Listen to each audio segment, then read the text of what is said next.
सरस्वती क्या होगा? सो गया ये जगह, सो गया आसमां, सो गई सारी मंजिलें, ओ सारी मंजिलें, सो गया है रास्ता, सो गया ये जगह, सो गया आसमां, सो गया।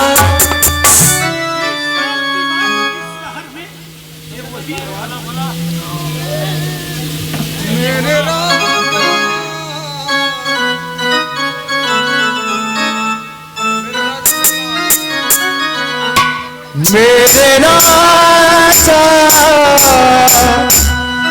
मेरे नाम, तुझको ढूंढूं मैं कहाँ,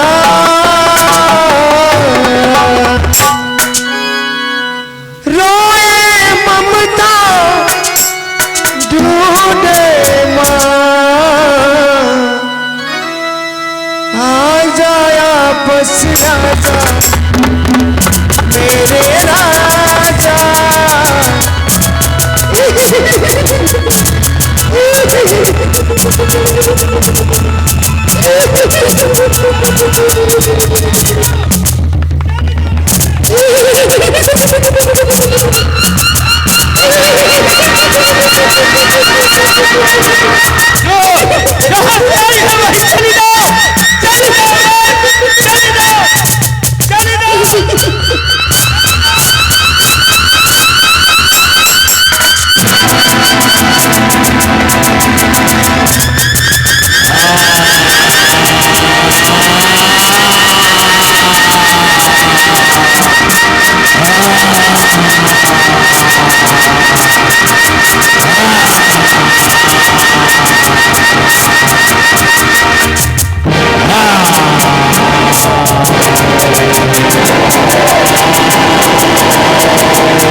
सरस्वती जी, जय हो हमारी, जय हो काली माई, जय हो सरस्वती जी, हे परम बाबा, एक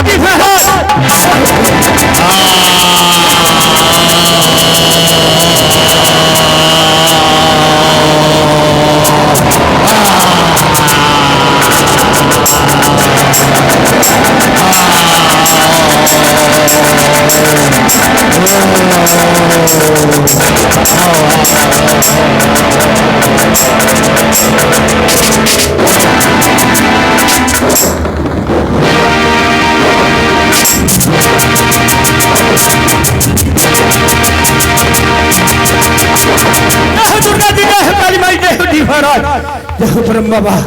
जय हो दुर्गा जी, जय हो काली माई, जय सरस्वती जी, जय हो।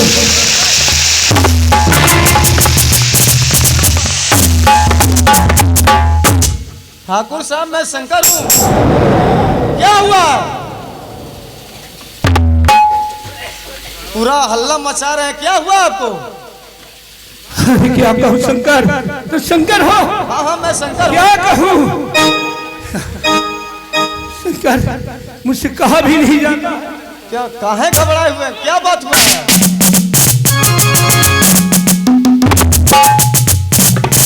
शंकर क्या कहूँ, इस शहर में मैं सोया था अपने कमरे में, 12 रात बजी तो मैं एक स्वप्न देखा। उस स्वप्न में देखा क्या, क्या? एक तरफ से चुड़ैल अच्छा और एक तरफ से भूत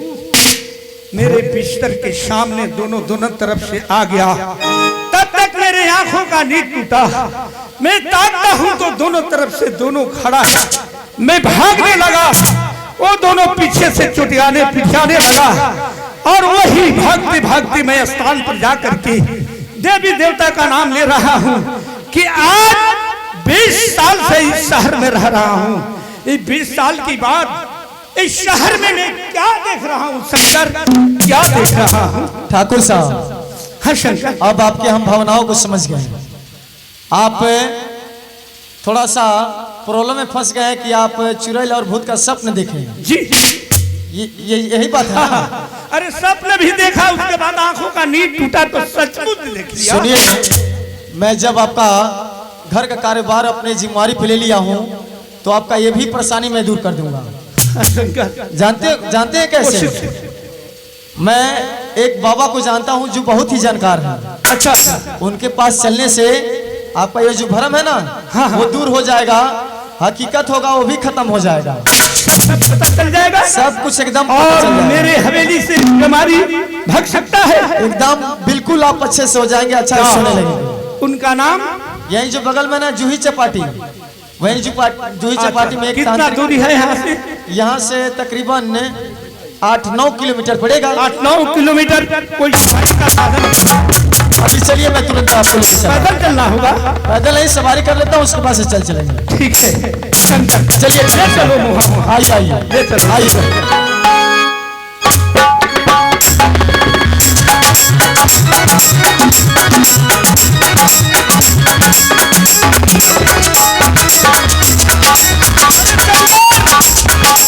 भूल गया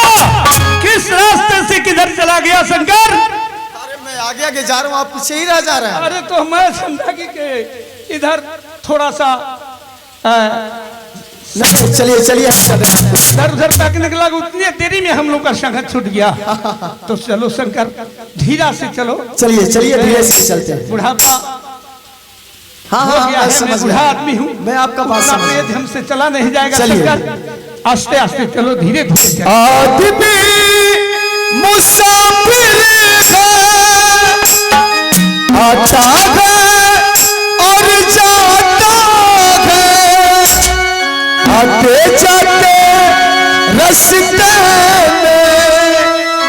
यादें छोड़ जाता है। आदमी मुसाफिर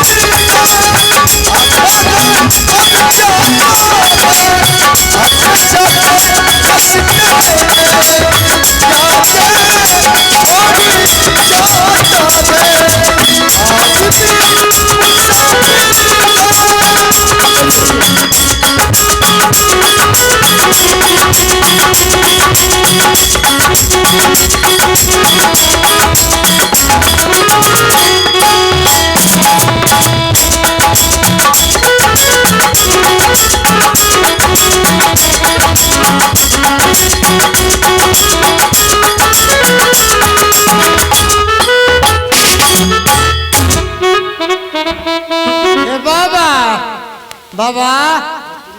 हाँ भाई तो सब चल गई, हमी के खिंचवावत यही रात भर रही के। सब लोग के जाए दो, हाँ हमने के जितना जना बचल बन जाए नु, हाँ सब लोग मिल के खिंचवा लिहल जा। हाँ ठीक है जी रे बाबा, हाँ यही जगह स्थान बन। ए सुनो, हाँ चलो बाबू, हाँ आसानी तो बढ़िया लगा था। हाँ हाँ स्थान बढ़िया बा। आ पीपरों का पेड़ बड़ा बढ़िया लौकता ना। बाबा यही जगह रही, यही जगह एजा आमदनी हुई है ना। यही जगह स्थान पानी देखिए यही जैसा शुरू करे का हमने क्या चलो ठीक बा तो बैठो शुरू करी बाबा हाँ बैठो बैठो जय हो हे भगवान हे प्रभु बाबू हाय दारू ले मिल करी महाराजा भूत अमर का चढ़ावल आई जाई अच्छा इंग्लिश का वो हिंदी कहाँ पियाला सो हाँ चलो अंग्रेजी खाना लोगता है इंग्लिश खाली है बका आदमी तो आदमी भूत ने इंग्लिश पियाता रहो हाँ चलो ठीक है बाबा बढ़िया का है हाँ तो चलो आदमी का पिए का मुद्दा ना का बाकी भूत पड़ी पिया तो एक बार सुनो चले बाबा हम बाइकवा एगो तू कहा धैल बड़ो ठीक है मारो उनके से मांग लो ओ भाई बोली ना रबा तनी कुछ गाव हौले ला ए बाबू अभियान तो देख लाई तू चल बाबा चल जा चल के दे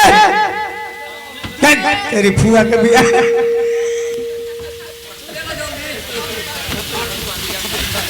आजा यही चाल में चला ले जैसे कोहनिया बाबू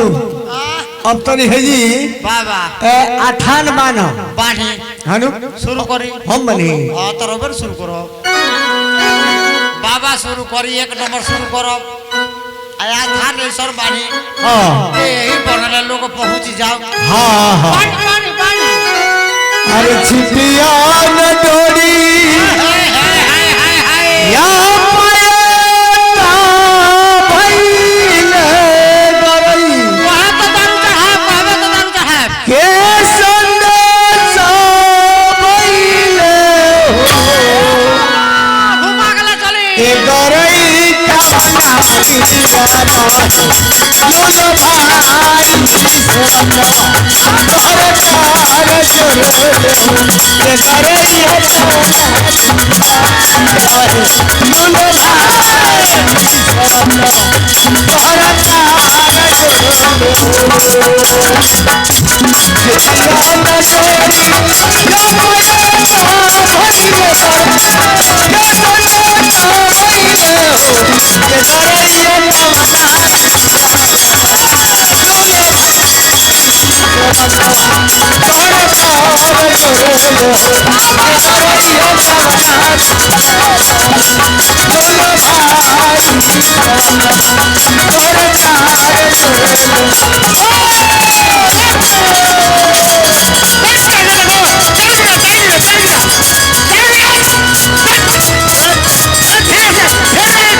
का योनो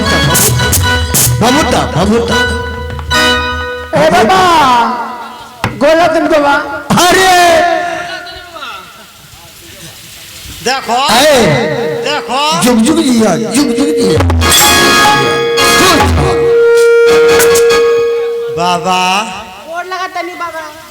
आलंद गलत आज दादा ये दादा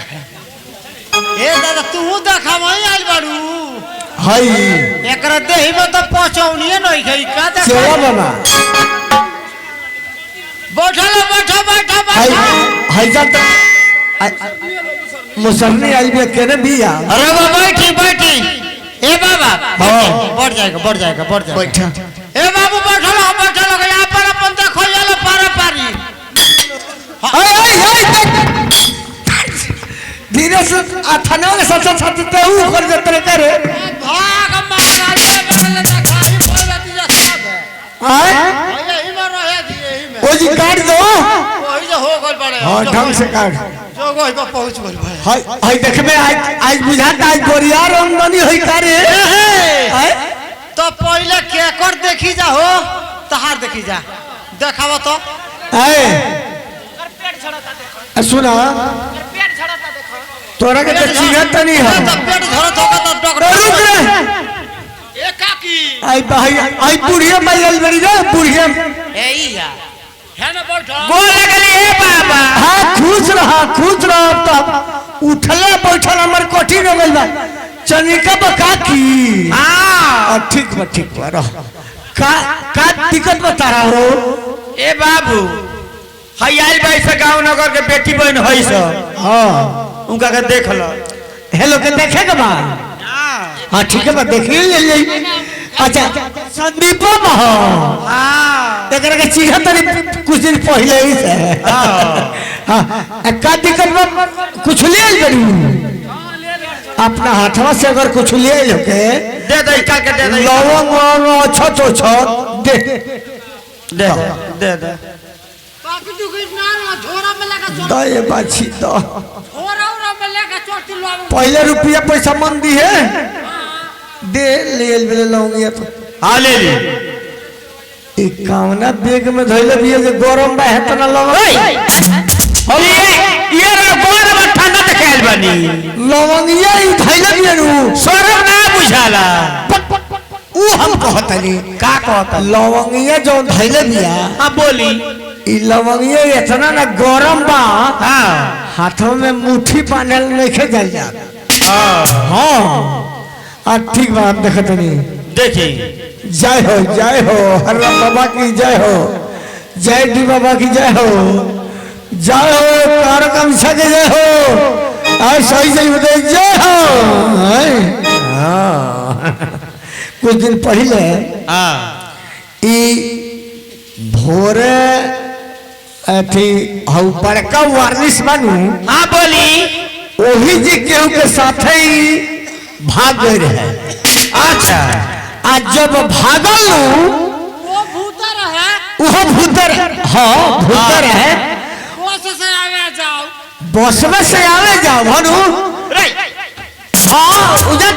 काटे के न की और के ओकर घर रहे चुप रह अरे मोल अच्छा रे बे बैठो बैठो चला बाबू बैठो हाँ बात ठीक है हाँ रे मुझो सा रे मुर्दा खोर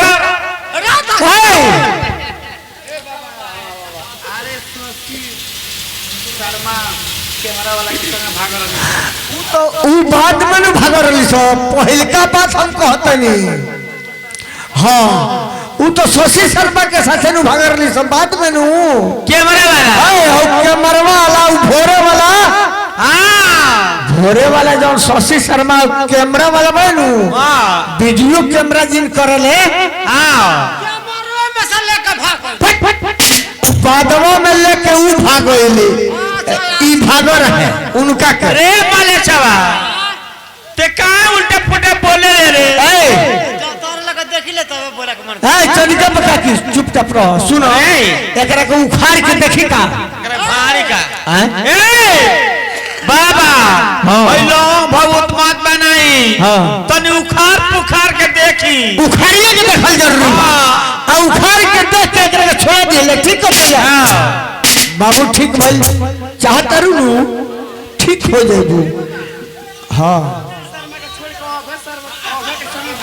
हाँ एगो और मैटर नु आ गइल भाई में का भइल बा ऐसे नु ये सुनाई रहतिया का भइल बा शशि शर्मा के छोड़ के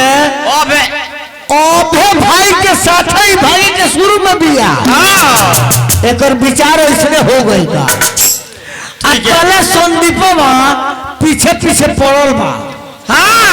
मन बाबा मन लगा हाँ हाँ ठीक ठीक तो गाइए के गोबर जय हो मगवले बानी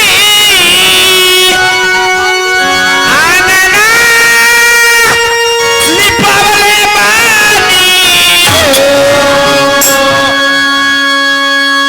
ए माई हो ए माई हो ए माई हो काजा माची जाओ कापुटवले बानी दवा ए टुकवले बानी हो भाई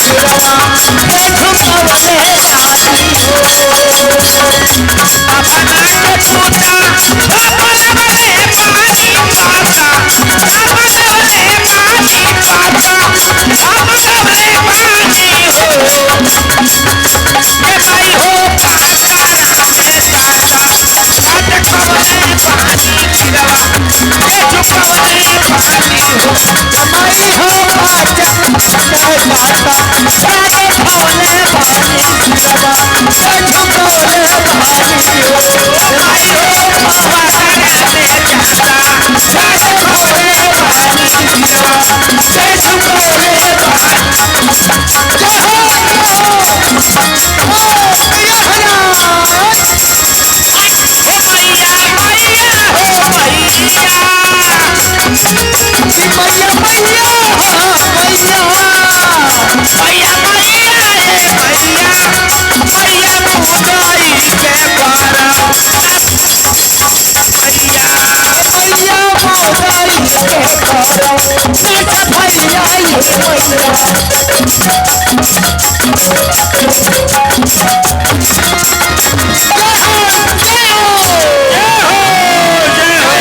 जय बोला जय बोला बोलो प्रधान जय बोला जय हो जय हो अरे जय बोला है धला बाबू है तन धला बा होश बाकी ना हो तन है धला अरे जय हो जय बोला जय हो जगह जय हो हाँ नगर बस्ती की जय हो नगर बस्ती की जय अपना हाथ धरा हमरा के मन धरमा दो जय हो नगर स्थान की जय हो नगर स्थान की जय हो कुल देवता के स्थान की जय हो कुल देवता स्थान की जय हो माल मवेशी की जय हो ना ना ना माल मवेशी से तोरा कोनो बर बकारे बाकी ये करूं खोरले बड़ी तो कितना छपछाती है जी झूठा कही करे एकर भूतवन उखरल बा हट बैठो है माल मवेशी से तोरा बर बा हां का बर बरे घर में घर ले हजार अपने अपने होश में कि ना हम नहीं तो होश में रहो बाबू अच्छा तो तू बता दो पट्टा केकर आसन हो केकर आसन हो बेटा बेटा के हो हम है ऊंचिया अच्छा बाबू ऊंचिया आ तहार पूजा का भई सखा बाबा के चुचिया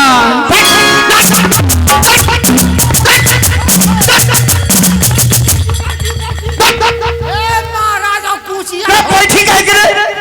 झाड़ू झाड़ू पूछिया झाड़ू बहारे वाला अच्छा ई कहता कि हमार नाम हौचिया अब चाहे कुचिया कुचिया झाड़ू अथान बाहर खातिर अथान बाहर खातिर हम बहारे खाती झाड़ू मांगती है दिया जाए आओ आओ बैठो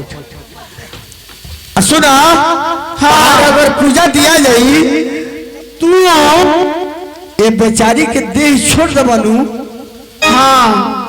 चलो बाबू तार पूजा हम कहने सुना पूजा कहा लगो बताई ना ओकर पूजा दिया जाए बताओ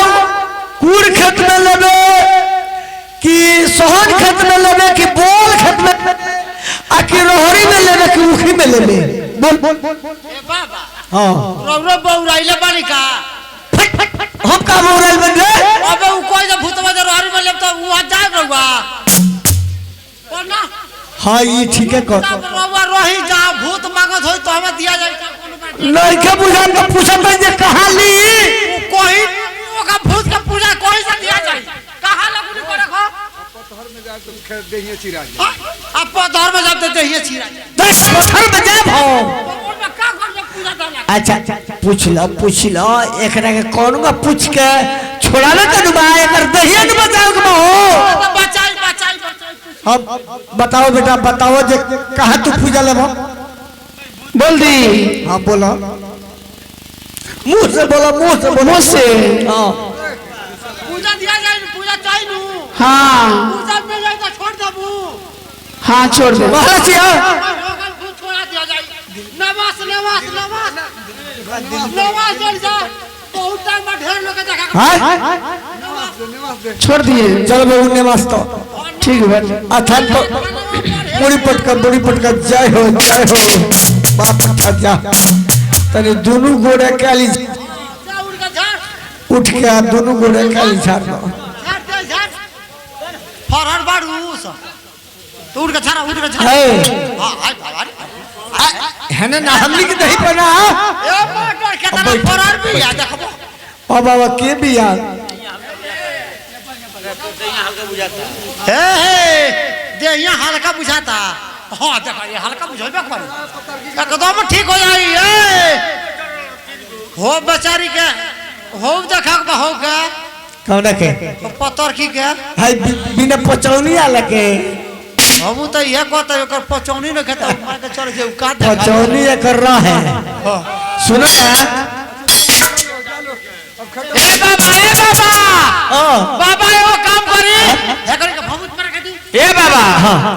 हेकर के देखिए ये कनी के लोग भभूत दे दी हाँ और घर लेना हेकर के अगले सोमवार के लेके आए अगले सोमवार के लेके जब तू कहता रहू ठीक है कहता रहू ऐसे के भभूत पर एगो बात सुन ले भाई दूगो लवंग बा अब बना के देते तनी हनु हम पसवरिया देखले बड़े गलहवा के किनारवा सोनवा के कवरिया बा ओ पसवारी में एगो चेचरा गोल ले पड़ी ठीक रू वही जे तू आ जइहा कब दे 8 बजे के बाद ओहे राती खानो सुन आइबो करियो तो देखियो जे सधुआई ना हो ए बाबा दिन लो ये भभूतो दिन है भभूतो आई सुना भभूतिया ले रहते भभूतिया तनी लगा दिए पेटवा में आ तनी कपड़ा पर लगा ली आ जहाँ जहाँ दर्दिया खाने बुझाई रोजी लगा ली है आ सुना आई लवंगिया जो दूगो बारू ये दोनों लवंग के है ना डांड में बढ़ ली एक मिनट बाबा के रिकॉर्डिंग एक मिनट अन्ना हो गई सुनो अब 1 मिनट रहा रिकॉर्डिंग ए मुखिया का पहले खा लिए ए चोखा चोखा चोखा ए चुदुर जी